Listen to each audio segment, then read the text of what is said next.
Hello friends, KS accounting solutions के YouTube channel पर आपका स्वागत है। आज की क्लास में हम सीखेंगे अकाउंट्स। अकाउंट्स क्या है? अकाउंट्स का मतलब है पैसे का हिसाब किताब करना, लेन देन का हिसाब किताब करना। रियल लाइफ में आप सभी अकाउंट्स करते हो, आप अपना हिसाब किताब रखते हो, लेकिन जब बात आती है बिजनेस अकाउंटिंग की तो बिजनेस अकाउंटिंग में बिजनेस ट्रांजैक्शन को रिकॉर्ड करना ही अकाउंट्स है। बिजनेस ट्रांजैक्शन का मतलब कि भाई आपने कोई बिजनेस शुरू किया, उसमें पैसा लगाया। सबसे पहले बिजनेस शुरू करने के लिए सबसे पहले क्या चाहिए होता है? पैसा चाहिए होता है। पैसा मतलब आपने बिजनेस में कैपिटल कितनी लगाई, ठीक है। आप उनको एक सिस्टमेटिक तरीके से रिकॉर्ड करना, आपके बिजनेस को एनालाइज करना कि आपका जो बिज़नेस है वो प्रॉफिट में है, आप कमा रहे हो या लॉस में जा रहे हो। तो इन सारी चीज़ों का पता लगेगा हमारी अकाउंट से। अकाउंट्स मेंटेन कैसे करना है? अकाउंट्स या तो आप अकाउंट्स मैनुअल मेंटेन करते हैं या आप कंप्यूटर पे मेंटेन करते हैं। देखो, आज कंप्यूटर का युग है। आज के टाइम में मैनुअल काम करना बहुत मुश्किल है। मुश्किल कैसे? मान लीजिए आप मैनुअल अकाउंटिंग कर रहे हैं, आप क्या करोगे? आप एक बुक लगाओगे, एक रजिस्टर लगाओगे, उसमें डेली के डेली आपकी जितनी भी ट्रांजैक्शन होगी वो रिकॉर्ड करोगे। मान लीजिए आपके पास राम आया, राम ने आपसे परचेज किया, उसने पेमेंट दी या उधार में लेके गया, आपने क्या किया? उसको एक डेली बुक लगाई है, उस पर एंट्री करते गए आप।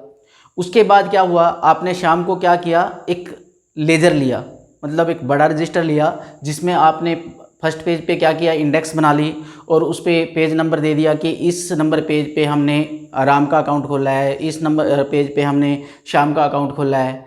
उसके बाद आप क्या करोगे? शाम को जितने भी आपने डेली में ट्रांजैक्शन आपने किए उनको आप लेजर में उतारोगे, ठीक है।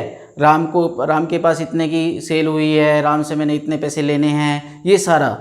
तो लेकिन आज के टाइम में आपके पास, मान लीजिए आप बिजनेस कर रहे हो, आपके पास काफ़ी सारे कस्टमर खड़े हैं और कोई एक कस्टमर आ गया, उसने कहा मेरा हिसाब किताब दिखाओ। तो आप क्या करोगे? अपने रजिस्टर उठाओगे, उसमें से देखोगे, तो ये बहुत मुश्किल काम हो जाएगा।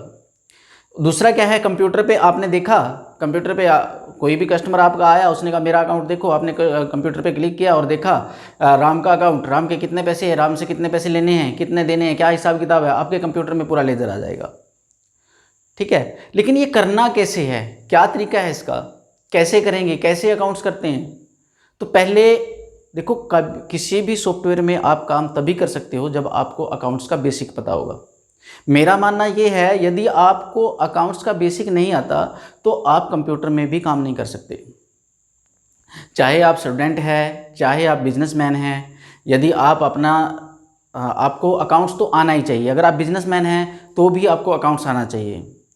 ऐसा नहीं कि आप बिजनेस कर रहे हैं, आपके पास आपको अकाउंटेंट ही आपको सारी चीज़ बताता है, ठीक है। अकाउंटेंट है तो आपको अकाउंट आना ही चाहिए, तभी तो आप अकाउंटेंट हैं, अगर आपको अकाउंट आता है। अगर आपको अकाउंट्स नहीं आता तो आप उतने अच्छे अकाउंटेंट नहीं हैं।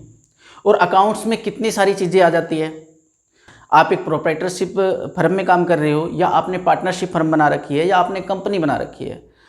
तो पहले तो प्रोप्राइटरशिप कौन सा होता है, बिजनेस फर्म कौन सा होता है, कंपनी कौन सा होता है, ये चीज़ें भी आपको पता होना चाहिए। अगर आप अकेले मालिक हो बिजनेस के, आप ही ओनर हो, आपने अपना ही एक पैसा लगा रखा है, आप इंडिविजुअल बिजनेस कर रहे हो। मान लीजिए मिस्टर राम कोई बिजनेस शुरू करता है, तो मिस्टर राम ही उस बिजनेस का मालिक है, तो इसका मतलब क्या है? वो सोल प्रोप्राइटरशिप है। अगर मिस्टर राम और मिस्टर श्याम दो जने मिलकर बिजनेस शुरू करते हैं, तो उसमें क्या होगा? दोनों पार्टनर हो गए। दो या दो से ज़्यादा लोग जब मिलकर कोई फर्म बनाकर काम करते हैं तो उसको बोलते हैं। या फिर आप इससे भी ज़्यादा बड़े लेवल पे अपना बिजनेस लेके जाना चाहते हो तो आप कंपनी बनाओगे, ठीक है। फिर चलो, आपने प्रोप्राइटरशिप में काम किया या पार्टनरशिप में किया या कंपनी बनाकर आप काम कर रहे हो, तो आपको पता होना चाहिए कि आपके ऊपर कौन कौन से एक्ट लग रहे हैं, गवर्नमेंट की क्या क्या लायबिलिटी है आपके ऊपर, गवर्नमेंट के कौन से कानून आपके ऊपर लगते हैं। अगर आप प्रोप्राइटरशिप में हैं तो क्या आपके पास ऊपर कोई कानून लग रहा है?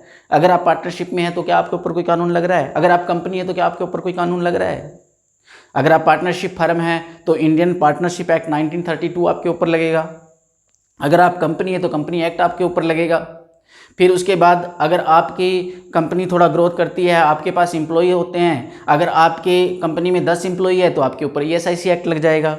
अगर आपकी कंपनी में 20 एम्प्लॉई हो जाते हैं तो आपके ऊपर EPF लग जाएगा। अब कैसे ESIC की कैलकुलेशन होगी, कैसे ESIC में रजिस्ट्रेशन होगा, क्या रेट से आपको ESIC पे करना है, कितना आपको एम्प्लॉई की सैलरी में से काटना है, कितना आपको अपने तरफ से देना है, तो ये सारी चीज़ें आपको पता होनी चाहिए ना। तो ये चीज़ें आपको सीखनी पड़ेगी, चाहे आप स्टूडेंट हैं चाहे आप बिजनेसमैन हैं। अगर आप बिजनेसमैन हैं तो ये तो नहीं है कि आप हर चीज़ के लिए आप अपने अकाउंटेंट पे डिपेंड रहे कि आपको आपका अकाउंटेंट ही बताए सारी बात। अगर आपको ज़्यादा पता होगा, अगर आपको अपने एम्प्लॉई से ज़्यादा नॉलेज होगी तो तभी तो आप अपने एम्प्लॉई पे कंट्रोल कर पाओगे और आपको बिजनेस डिसीजन लेने में हेल्प मिलेगी। तो अगर कोई बिजनेसमैन है उसको भी अकाउंट सीखना चाहिए, अगर कोई स्टूडेंट है उसको तो सीखना ही है, अगर कोई अकाउंटेंट बनना चाहता है, ठीक है, तो आपको अकाउंट सीखना पड़ेगा। और जब तक आपको मैनुअल अकाउंटिंग नहीं आती तब तक हम कंप्यूटर पे भी अच्छे से काम नहीं कर सकते। हमें अकाउंट्स कैसे करना है, आपने देखा होगा आपके मोबाइल पे SMS आता है, जैसे ही आपके बैंक अकाउंट में पैसे जमा होते हैं तो आपके पास बैंक एक SMS भेजता है जिसमें लिखा होता है your account has been credited by this amount. उसमें क्रेडिट वर्ड आ रहा है, ठीक है। जब आपके बैंक से पैसा निकल रहा होता है, मान लीजिए आपने किसी को पेमेंट की, तो आपको बैंक SMS करता है कि your account has been debited by this amount, ठीक है। तो अकाउंटिंग लैंग्वेज में हमें डेबिट क्रेडिट वर्ड यूज करने पड़ते हैं। तो ये डेबिट क्रेडिट कैसे होता है, कैसे पता लगेगा किसको हमने डेबिट करना है किसको हमने क्रेडिट करना है, तो इसके लिए हमारे कुछ रूल बने हैं। तो आज हम इसी बात पे डिस्कस करते हैं। अकाउंट्स जो है बेसिकली 3 तरीके का होता है। अकाउंट्स जो है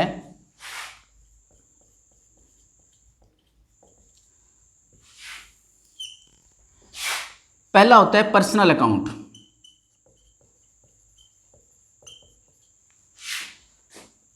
दूसरा होता है रियल अकाउंट और तीसरा होता है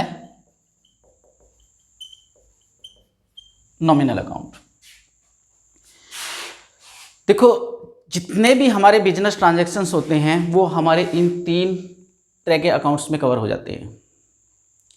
बिजनेस में हम किस तरह के ट्रांजैक्शन करेंगे, या तो हम किसी से पैसा लेंगे, या हम किसी को पैसा देंगे, या हम किसी से कोई माल खरीदेंगे, या हम किसी को कोई माल बेचेंगे, ठीक है, या हम कोई एसेट्स परचेज कर रहे होंगे या सेल कर रहे होंगे। मतलब या तो हमारे पास कुछ आ रहा होगा बिजनेस में या हमारे पास से कुछ जा रहा होगा, या हम कुछ खर्च कर रहे होंगे या हम कुछ कमा रहे होंगे।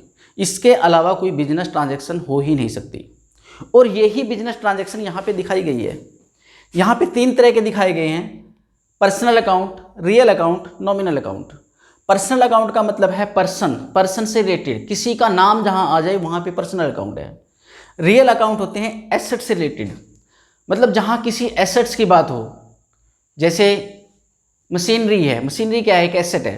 फर्नीचर है, फर्नीचर क्या है, एसेट्स है। नॉमिनल अकाउंट होते हैं हमारे खर्चे या इनकम से रिलेटेड।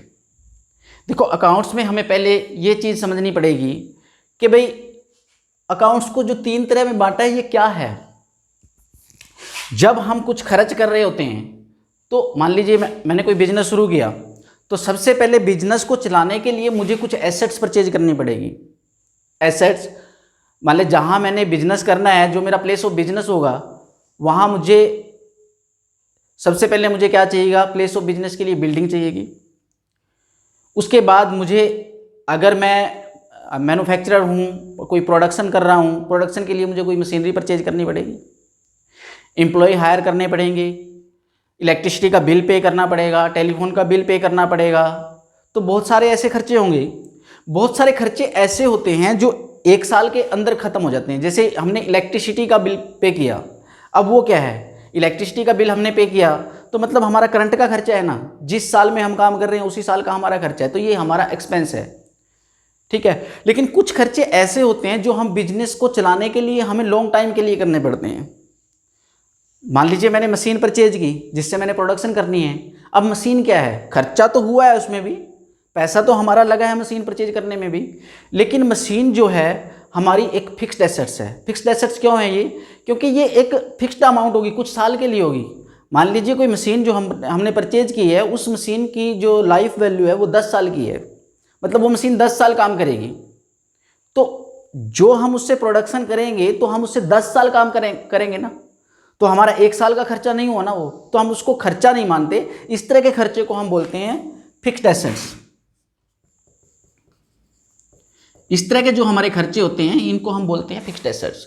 और जो हमारे खर्चे दूसरे खर्चे होते हैं जो 1 साल के अंदर खत्म हो जाते हैं, वो हमारे होते हैं एक्सपेंसेस।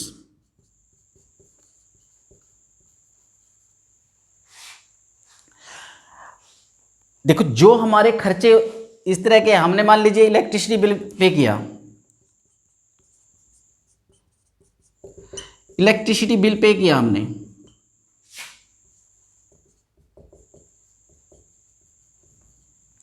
ये हमारा क्या है, ये हमारा खर्चा है।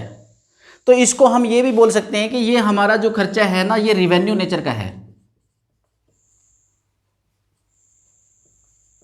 जो 1 साल के अंदर ही खत्म हो जाता है, ठीक है, रिवेन्यू नेचर का है। अब हमने कोई मशीनरी परचेज की, अब मशीनरी भी खर्चा तो इस पे भी हुआ है, पैसा तो इस पे भी लगा है। जब हमने मशीनरी परचेज की तो पेमेंट तो इसके लिए भी की, खर्चा तो हुआ है, आउटफ्लो तो हुआ है हमारे कैश का, फंड का। तो हम इस तरह के खर्चे को बोलते हैं कैपिटल नेचर का खर्चा।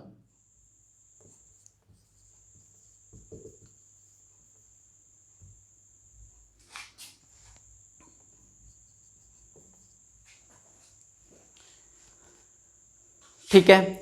और जो पैसा, जैसे किसी ने बिजनेस शुरू किया, मान लीजिए मिस्टर एक्स ने बिजनेस शुरू किया 10 लाख रुपए से। अब जो 10 लाख रुपए बिजनेस में इन्वेस्ट कर रहा है, जो बिजनेस को चलाने के लिए जो पैसा लगा रहा है, इन्वेस्टमेंट कर रहा है उसमें, उसको बोलते हैं हम कैपिटल, ठीक है, उसको हम बोलेंगे कैपिटल। जो बिजनेस को शुरू करने के लिए जो इनिशियल मनी लगी है उसको हम बोलेंगे कैपिटल, ठीक है। ये हमारी बेसिक सी बातें हैं, आपको पता होनी चाहिए। तो आज की क्लास में इतना ही। नेक्स्ट क्लास में हम इन तीनों अकाउंट्स को एग्जाम्पल के साथ समझेंगे।